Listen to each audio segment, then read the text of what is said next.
The woman I was over 7 years ago thought that she would have walked away from the first red flag or danger that she saw. I want to be her again. I cannot even hear the voice of the woman I once knew, telling me that I am a beautiful and strong person. I want to find her again. I really need to find her again. The woman I knew before I met him would have stopped him from what he was doing to me. She would have shouted from the rooftops, demanding accountability towards the hurt that he had caused me. I really want to be her again. This time, the girl I wanted to be was here again. And she is not going to let perceived power in my community destroy the lives of survivors of sexual and domestic violence. This time, the girl I wanted to be is here. She's here to stay. Hello everyone, my name is Morgan Whiting and I live in Louisville, Kentucky.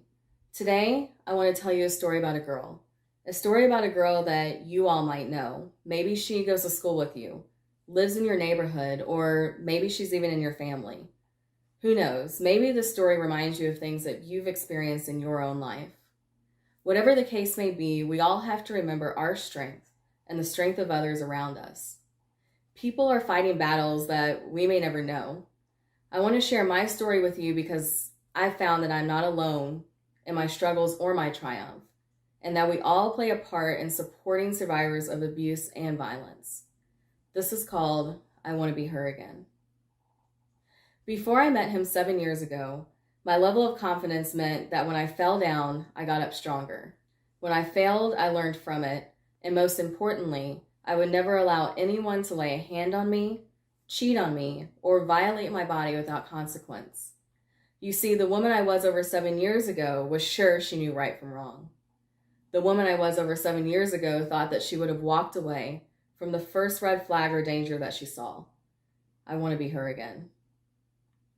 Before I met him over 7 years ago, the trauma I felt most exposed to was racial trauma. I was adopted when I was 3 weeks old to an all-white family, had 2 mamas as parents, and lived in a predominantly white community in Indiana. As a biracial woman, the impact of racism was felt from many angles in my life: school, college, friends, family, and society. It was not easy, and it's still not easy, but I stood firm in my Black voice. A voice that needs to be heard, a voice that needs to be loud. I was not going to quiet down to make others comfortable. I had to speak up. I had to make change. I did not let the cop who pulled me over get away with profiling me in a traffic stop. I pled not guilty and we went to court. I did not let some of my white family members get away with discrimination towards me, telling me to just deal with racism, or that I should just know better because I was raised by white people when challenging racism. I spoke up. I was proud of my voice. I want to be her again. When I met him over 7 years ago, I was just getting my professional life started. I was gaining a degree from Hanover College in International and Gender Studies and looking forward to working to empower women across the world. I believed in myself and my ability to make change. If you would have asked me then, I was unstoppable. I had the world ahead of me, and I could not wait to build and sustain a safer community. I began a career in victim advocacy and worked along survivors and served survivors of sexual and domestic violence. I went through several trainings and presentations, all teaching me what the dynamics of sexual violence were and what unhealthy relationships looked like. I was given the tools I needed to advocate for others, to get the justice they deserved. Yet I was noticing that I was losing my voice to stand up for myself. Where was my voice in stopping and preventing what was going to happen to me? Where did she go? I want to be her again. When I met him over 7 years ago, I began internalizing so much of what I was being told. You know, I can just kill you anytime I want. I will keep driving this car and kill you. You were driving my car. Why did I have to die? Why can I not tell you to stop saying that to me? I stayed silent. You told me I was fat and degraded aspects of my body you didn't like. I started to believe that you were right. I was fat. I was ugly. I should be thankful that you even want to be with me, the way I look.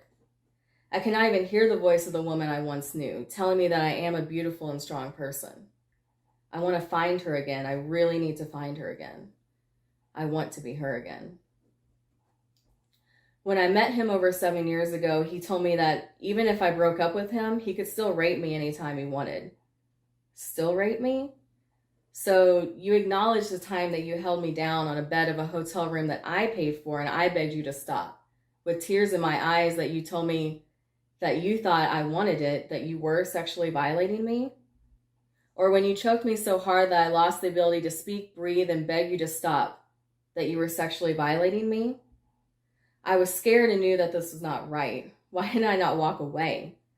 Why did my mother, sitting down with tears in her eyes and fearing for my life, not enough to make me want to stay away from him?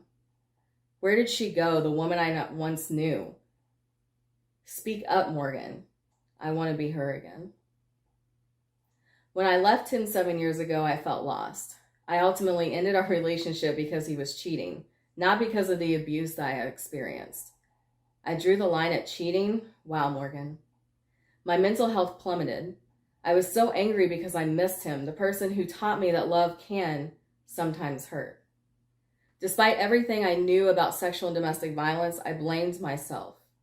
I wasn't a survivor, I was just weak.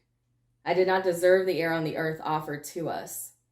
I wanted my life to be over, and I would have done anything to be taken from this world. I was not her, the woman I once knew, anymore. I did not recognize her anymore. I didn't have the strength to fight, and I just really want to be her again. Please let me be her again. After I left him 7 years ago, I felt trapped. Who could I talk to? Who would believe me? The picture he began creating was that I was crazy. That's really a smart picture to paint, because if I ever came forward about what you did to me, you've already discredited me. Was I crazy? I've been working with survivors of sexual and domestic violence for years and knew justice was rarely attainable for many. I told some friends, I told some family, but for the most part, I kept very quiet. What was there for me to say? I did not speak up, so can I call myself a victim? The woman I knew before I met him would have stopped him from what he was doing to me. She would have shouted from the rooftops, demanding accountability towards the hurt that he had caused me. I really want to be her again. After I left him, I did not come forward with my story until 7 years later. I came forward after someone else that he hurt came forward. He hurt other people after you hurt me. I wasn't enough for you to stop hurting women. My justice turned from justice for myself to the anger that I was not the only one. I blamed myself for not stopping him when I had the chance. The woman I knew before, she would have stopped him. I want to be her again.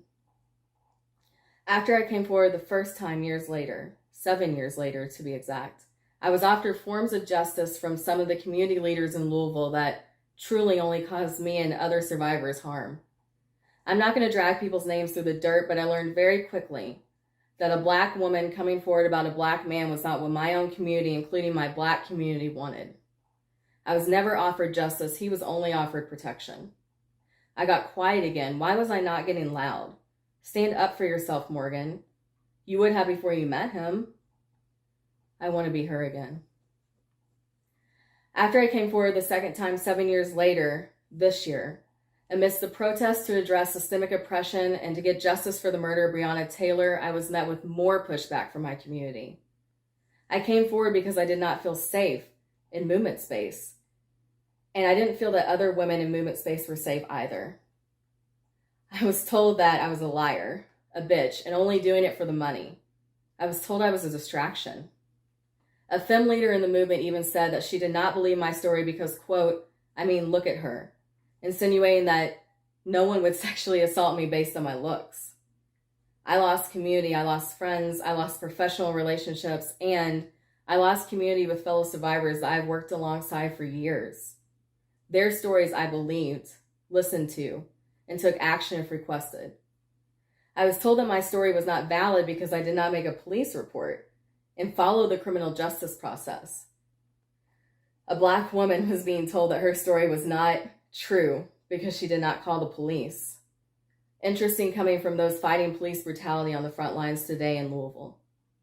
I was told to be quiet and to know my place. But this time it was different.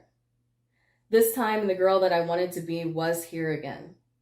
And this time, I was not going to let a community that I have worked so hard in protecting and fighting for knock her off her feet.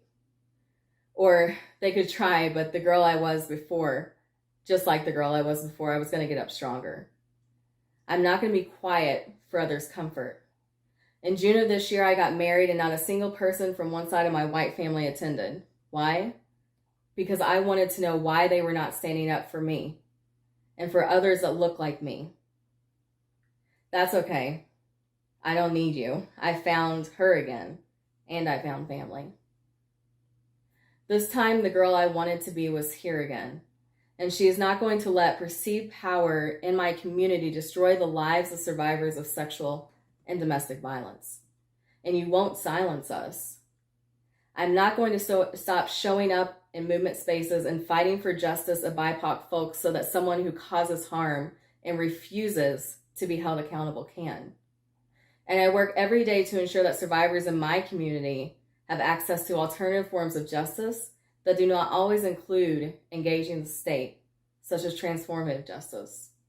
And those processes will be safe and center the needs of survivors on their pathway to safety and healing. This time, the girl I wanted to be is here. She's here to stay. And I not only get up here to speak out, but to demand no person in this community goes without the pathway to speak up, without a pathway to hold others accountable. And I will stand here and speak the words to other survivors that are hearing this right now and say things that others did not have the strength to say to me. I believe you. Please be encouraged to like this video and subscribe to the channel Josh Talks USA. Thank you. Tell us what you think about this video and don't forget to like, share, and subscribe.